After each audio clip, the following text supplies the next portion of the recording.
một con cánh bướm tung tăng đến chân tình yêu, chờ chưa biết hoa u sầu cần hiu. Một con cánh bướm tung tăng đến chân tình yêu, dáng hoa yêu kiều. Cánh bướm yêu yêu vui đôi hoa, hương hoa ban chân đưa xa xa. Các tham cánh bướm không phôi pha, hoa thêm xinh tươi buông câu ca. Không gian như lắm trong bao la, lúc cánh bướm năng trong hương hoa, tiếng hát tăng khóc gió xuân la đà. Vườn xuân ong bướm ngất ngây tình hoa, như đã nắm tay vua lòng ta. Vườn xuân ong bướm ngất ngây tình hoa, tía xuân tràn hòa.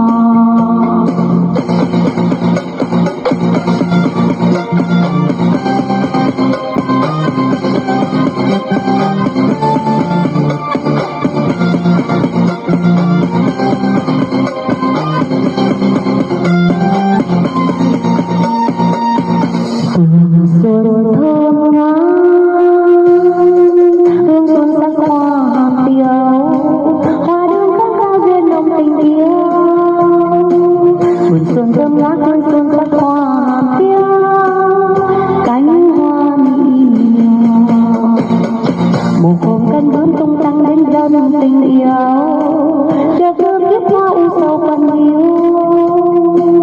Một hôm cánh bướm tung tăng đến chân tình yêu, dáng hoa yêu kiều. Cánh bướm yêu vui vui đôi hoa, hương hoa bay bên đưa xa xa. Các cam cánh bướm không phôi pha, hoa thêm xinh tươi vương câu ca.